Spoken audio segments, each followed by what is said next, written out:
Well, thank you very much, and I'm told this is a rather historic meeting because these countries have been bordering each other for many, many years, and it doesn't happen much, although they like each other. I found that out today, and I've sort of heard about that. They actually like each other, Lebanon and Israel.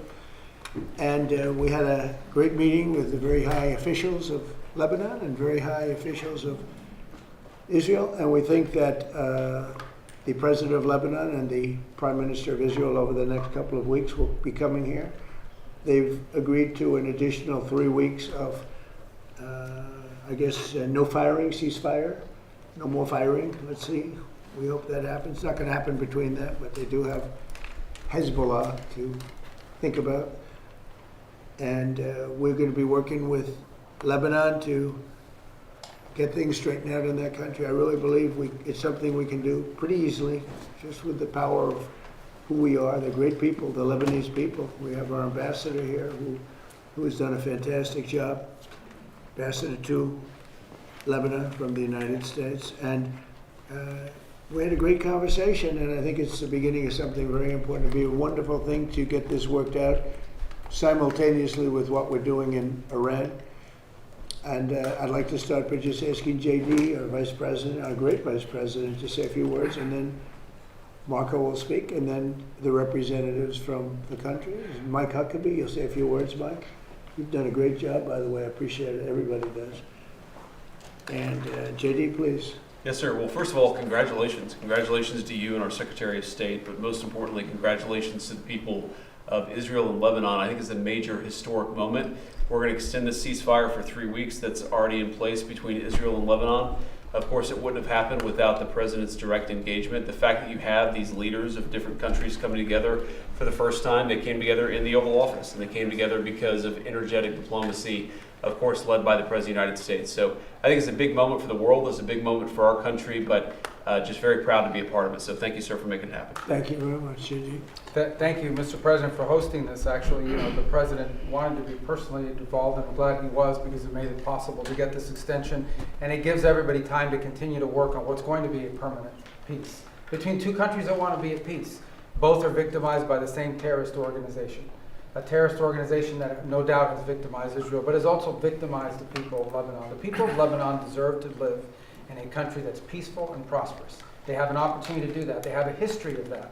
And what's standing in the way is an organization that operates, a terrorist organization that operates within their national territory that threat needs to be eliminated.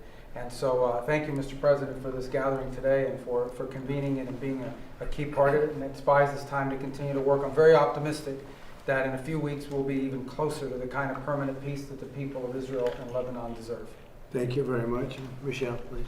Well, I would like to thank the President, the Vice President, and Secretary to make this historical meeting today that bring two countries that they've never been next to each other more than today in a way. This is 60, 70 years in the making, and today is really the historical day. Thank you, Mr. President, Vice President, Secretary, and I'm going to keep going, working for a peace that hopefully we'll get it as soon as possible. Thank you. You're a very successful man. And when I asked him if he'd like to be ambassador to Lebanon, I said, could be a dangerous job. He said, well, I'm Lebanese. I was born in Lebanon, and your parents have a whole big history. He said, danger doesn't matter to me, really. It's something I want to do. He's very successful. He didn't need this. And I think it's probably more dangerous than you even thought, but you've done a fantastic job. So. It is an honor for me to serve you, Mr. President, and then I'm going to go till the end. Thank you. Thank you very much. And likewise, Mike Huckabee. We all know Mike, and he didn't need it either, did he? But he's doing a fantastic job. Mike, go ahead, please. I just want to say, Mr. President, what an amazing opportunity to be here at a moment of history. The people of Lebanon, the people of Israel are neighbors, and they want to get along. They can get along. But it's like neighbors who have a rough little kid living in the neighborhood who keeps throwing rocks at everybody's window. And if the kid will quit throwing rocks, the neighbors can get along and start actually working together. The President has initiated something that is truly bringing the neighborhood back to a neighborhood and recognizing that the problem is not Lebanon and the problem is not Israel. The problem is Hezbollah, the bad little kid throwing rocks. That's what the President is getting launched today, to get that little kid out of the neighborhood. Thank you. Mr. Ambassador, please. Well, thank you, Mr. President, for your hospitality, for bringing Israel and Lebanon together here in the Oval Office. Israel wants peace with Lebanon, and Israel wants security for its citizens. We're united with the Lebanese government in wanting to rid the country of this malign influence called Hezbollah. And now that, Mr. President, under your leadership, Iran has been so degraded, the possibility of degrading Hezbollah and liberating Lebanon from their occupation is real. So we hope that together under your leadership, we can formalize peace between Israel and Lebanon in the very near future. And we are just very thankful for the opportunity. Thank you, and I look forward to having the next meeting with your great Prime Minister. He is. He's a wartime Prime Minister with Bibi and with the President of Lebanon. It will be fantastic. I think lots going to happen. Madam Ambassador. Thank you so much. Thank you so much, President Trump. Thank you for your leadership, for making sure to be presiding over this historic moment. I want to really say thank you to the United States under your leadership for all your effort to help and to support Lebanon. And I think with your help, with your support, we can make Lebanon great again. Thank you so much. Sure, thank you. I like that phrase. Sounds nice. It's a good phrase. MNGA. Thank you very much. Thank I think we will. Any questions? Yeah, please. President Trump, Anthony Mershak from MTV Lebanon. Yes. First, thank you for having us in the White House Thank for you the very year much. and a half. Appreciate it. It's an honor. This is historical for our audience as It well. is. We would like to ask you three questions. First question, the peace between Lebanon and Israel. Do you think it will happen this year? I think it has a great chance. I mean, you know, they're friends about the same things and they're enemies on the same things, and it has to do with, I guess you could say, a couple of countries, but certainly it's, if you look at Hezbollah, that's where everybody seems to be united against them. So they are both very united in that way. Yeah, I think there's a very good chance of having peace. I think it should be an easy one. Relative to some of the things we're working on, it should be an easy one. But it's been so many years because nobody focused on it. But Lebanon was a great country. It was a beautiful country, smart people, very brilliant people, doctors, professors, economists, some of the smartest people on the planet. But it got torn apart by different factions and nothing having to do with them, outside factors. So I think it can be brought back pretty quickly. And when do you think our president will meet Netanyahu here at the White I House? think we'll do it over during this period of time, during the 3-week period, ideally. I'd like to suggest over the 3-week ceasefire. Right? If you can do that, we're here. And We'll do it in the Oval Office. And regarding Hezbollah, he's not responding to our government. He's doing whatever he wants. What do you say for Hezbollah? And do you Israel think has he will to, enter I mean, military? we're just talking about it. Israel is going to have to defend itself if they're shot at, and they will. I would never say that they can't. It would be nice if they wouldn't have to bother with that, but if something happens, they're going to have to defend themselves, as you know. But they're going to do it carefully, and they're going to be surgical as opposed to beyond surgical. And, you know, there's a lot they can do, but Israel's going to have to defend itself. And regarding our Lebanese speaker, Nabih Berri reportedly told Prince Yazid bin Farhan that Lebanon will not move forward with peace unless Saudi Arabia is involved. What is your reaction to that statement, and do you believe Saudi Arabia must play a central role in a potential Lebanon-Israel peace process? Well, Saudi Arabia is great, and they have a great leader. And I think that they'd be very happy with this. I haven't spoken to them, I will. This happened very quickly. But Saudi Arabia is going to be, they're great people, a great place, incredible place. I know it very well. But I know the leader very well, and he'd want to see something like this happen. He's a tremendous guy. Yeah? And make Lebanon great again. This is our slogan on MTV Lebanon. Make America great again, and make About what? Lebanon great again is our slogan on MTV Lebanon. That all the Lebanese and our audience are putting hope on you, Mr. President. Make Lebanon great. Make Lebanon great again. It's a good slogan. It works for here. I think it's maybe the greatest political slogan in the history of the world, make America great again. But, you know, we're great now, so I will never say that we won't use that slogan, MAGA. But we have another one, America is back. Where's that at? Does anybody have a look? No, yeah, that's the old one, and then show them the new one. And we're never changing MAGA. I don't have the courage to change MAGA. Make America great again. But, you know, we're great now. We're the hottest country anywhere in the world. We're the most powerful country in the world by far. And we suffered years of abuse by people that were grossly incompetent, like Biden, like Obama. Obama was incompetent. He was a great divider. And we're a great country again. We're respected all over the world. That's why this happened so fast. I mean, it can happen fast. Thank you. This is the time. Sir, the funding that Hezbollah gets from Iran, is Iran going to have to cut that off to do a deal with you? Yeah, they'll have to cut that. That's a must for you. Yeah, sure. That's a must, yeah. Mr. President, apparently there was a Special Forces soldier who was involved in the capture of Venezuelan President Maduro, who was arrested by federal authorities today on suspicion of insider trading and betting on Polymarket. Are you concerned that federal employees are betting on these prediction markets and potentially getting rich? Well, I don't know about it, but was he betting that they would get him or they wouldn't get him? It sounds like he was betting on his removal from office, that Maduro would be removed. That's It sounds like he was involved in the operation. That's like Pete Rose betting on his own team. It's a little like Pete Rose. Pete Rose, they kept him out of the Hall of Fame because he bet on his own team. Now, if he bet against his team, that would be no good, but he bet on his own team. I'll look into it, yeah. There are also bets that are being placed as well on the Iran conflict too, and there have been some trackings where people suspect that there's insider trading happening on these prediction markets around the war. Are you concerned about that? Know, the whole world, unfortunately, has become somewhat of a casino. And you look at what's going on all over the world, in Europe and every place they're doing these betting things. I was never much in favor of it. I don't like it conceptually, but it is what it is. No, I think that I'm not happy with any of that stuff, but they have all these different sites. They have predictive markets. It's a crazy world. It's a much different world than it was. Please. We talked about the Fed's renovation. Can someone other than the Justice Department find out the things you said you wanted to learn? Well, good. I mean, look, it's pretty easy. When you look with Jerome Too Late Pell, I have a real problem because he should have been lowering interest rates a long time ago.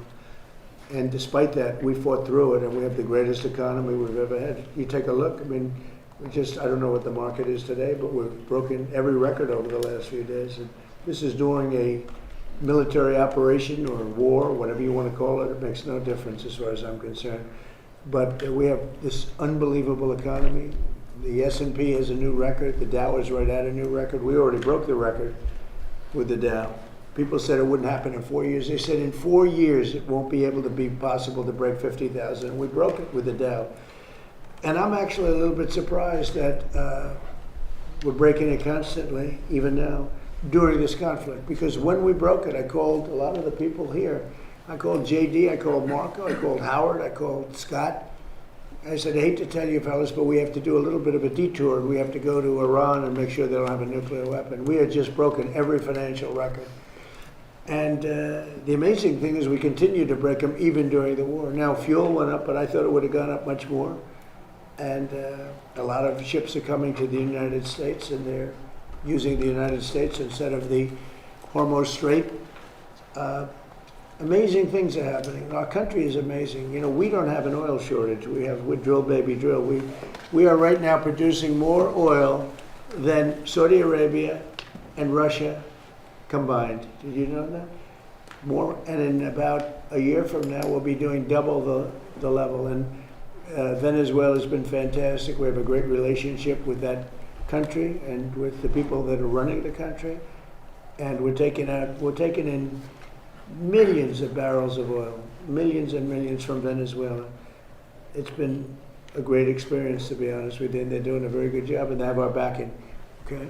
Mr. President, you said that Can you just clarify again what exactly? Here we go. Listen to this. No. Just because the world is watching. Just clarify. Here we go. Here's his bomb. What have the two sides agreed to here? A 3-week ceasefire with the hope that the leaders come and meet? Yeah, 3 weeks. And the leaders will most likely be coming here during that time. And I think when they do, that's a very historic meeting. They haven't met for many, many years, as I understand it. They've never met. Think of that.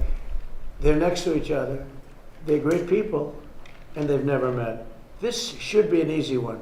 Okay, good question. Thank you for clarifying. Thank you. The law, Just wanted to clarify. the Lebanese law, we can't communicate with Israel. What we can do about this law? Like, if we talk with Israel, it will be a crime for us as Lebanese. And this is a question on behalf of How all is it a Lebanese. crime? And the Lebanese law, it's a crime. They put you in Well, I jail. think we have to end that. Yeah. Okay, that's something we're gonna have to end. I'd never heard of that.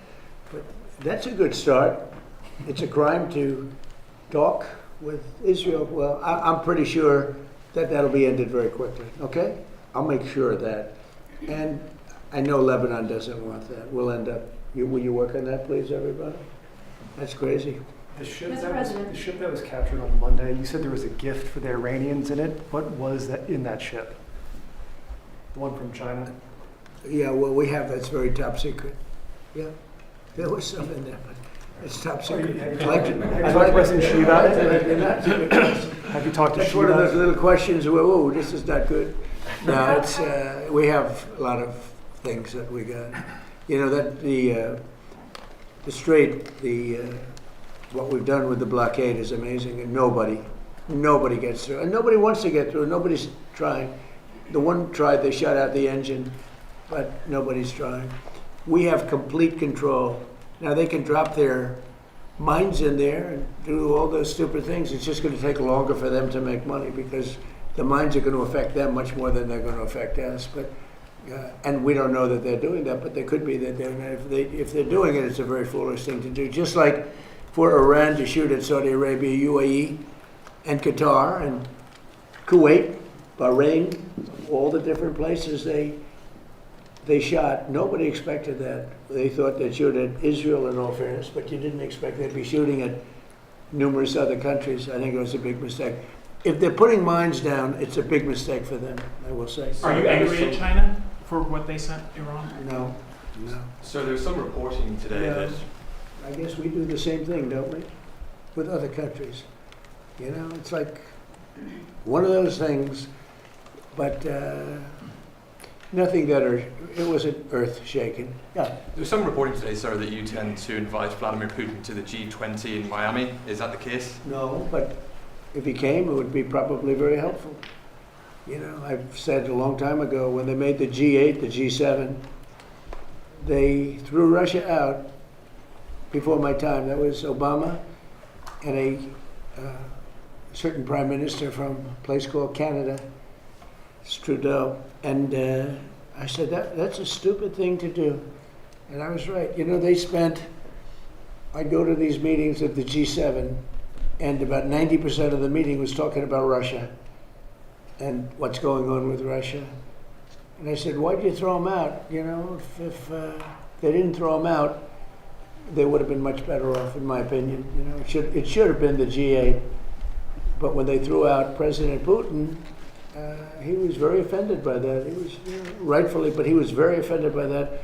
I venture to say you probably wouldn't be having these problems if you didn't throw him out. Right? So he's not coming to the G20, as far as you're Not that I concerned? know of, but Because there are senior administration officials being quoted in news reports this afternoon that says the Russians are being invited to at least ministerial Well, meetings at you're the saying G20. being invited as opposed to coming. I don't know of the invitation, but if he were invited, I don't know. Would you like him Hey, to come? You're I'm the of head the of the opinion that you talk to everybody. I'm not one of these guys saying, oh, let's not talk to him. You know, there's a war going, or let's not talk to him. I like talking to everybody. If you're a smart person, if you have control over your emotions and all the other things you need control of, I'm somebody that believes in talking. I don't know of that. I don't know that he's coming. I doubt he'd come, to be honest with you. I sort of doubt he'd come. But we're working on trying to get that one solved. That would be number 9. I've ended 8 wars, and that one is, but they continue to fight. The hatred between him and President Zelensky is extraordinary, I can tell you. Can I ask you a FIFA question, sir? What do you think of this idea of replacing Iran with Italy in the World Cup? I don't think about it too much. Okay. That's an interesting question. Let me give it. You know what? Let me give that a little thought. That's a very, is that what they're doing? They're thinking about replacing them? Apparently, it's a proposal. Let Marco make his poly. Marco, can you make a statement on that, please? What do you think of? Yeah, there's nothing from the U.S. has told them they can't come. I mean, the problem with Iran, it would be not their athletes. It would be some of the other people that we want to bring with them, some of whom have ties to the IRGC. We may not be able to let them in, but not the athletes themselves. But no one's, I don't know where that's coming from, other than speculation that Iran may decide not to come, and then Italy would fill their spot. But that's, if they decide not to come on their own, it's because they decided not to come. What they can't bring is a bunch of IRGC terrorists into our country and pretend that they're, journalists and athletic trainers. Sir, is the government going to We would buy, not want to affect the athletes. is the government going to buy a stake in Spirit Airlines? So Spirit is an airline that's had some trouble. They were going to merge with People Express, or one of them, a number of years ago, and Barack Hussein Obama decided it was a bad idea. How did that work out? It's bad for both of them. That would have been a natural merger. Not United and American, but Spirit and the other. We're looking at helping them. We have 18,000 people that live in this country that are great people and great employees, and we're thinking about doing it, helping them out, and meaning bailing them out or buying it. I think we just buy it. We'd be getting it virtually debt-free. They have some good aircraft, they have good assets, and when the price of oil goes down, we'll sell it for a profit. I'd love to be able to save those jobs. I'd love to be able to save an airline. I like having a lot of airlines, so it's competitive. So we are looking at Spirit. It's in a bankruptcy. It's in bankruptcy court, and we're looking if we could get it for the right price. I'd do it to save the jobs, and we have somebody that wants to run it, do a good job, smart person. And if they run it properly, and if prices come down, all of a sudden it's a valuable asset. And they have some very good slots too, which are pretty valuable. You will visit Lebanon and visit Ambassador Isa to the embassy because we're building a huge U.S. embassy in Lebanon. Are you going to plan to launch it for opening or attending for the opening? You want to answer that? Well, we're working on it. It's not done yet, but once it's done, I will ask the president to come and cut the ribbon. We'd love to have you. I have no objection to that. Go ahead, please. In the UK today, they've just announced a total of $1.3 billion in returns from digital service tax, which you in the past have called an unfair tax on American companies. You know it very well. You previously called for investigations, but so far as we can tell, there has been none. Would you call for that? So what tax is this? A digital service tax is the kind of nicknamed the tech tax or big tech tax that kind of. They're going to put a tax on basically American companies? It's already there, sir. Did you say the UK? Yes, sir. They made $1.3 billion last year. So is that something you would kind of investigate, call for it to be scrapped, have a look at? We don't like it when they target American companies, because basically you're talking about our great American companies. Whether we like those companies or don't like them, they're American companies, and they're the top companies in the world. And we've been looking at it. UK did it, a couple of other people did it. They think they're going to make an easy buck. That's why they've all taken advantage of our country. They don't take advantage of it. No, we've been looking at it, and we can meet that very easily by just putting a big tariff on the UK, so they better be careful. If they don't drop the tax, we'll probably put a big tariff on the UK. What can they expect, 5%, 10%, something similar to what you've done before? More than what they're getting. They shouldn't be doing that. All that's doing is really targeting great companies, but they're our companies. It's like us targeting their companies, which we could do very easily. But you don't have big companies like that. You don't have those great companies. Not fair. I have an obligation to protect our companies. That's how they became great. And they become great during my administration. My first 4 years, we had the best economy in history in my first 4 years. And this will blow it away. Look at it. During a war, we have the highest stock market. During a war, it's not a big war for us, but it's a war.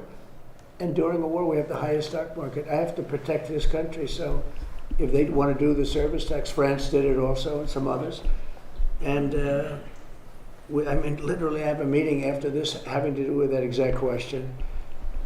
And what we'll do is we'll reciprocate by putting something on that's equal or greater than what they're doing. And they won't be happy about that.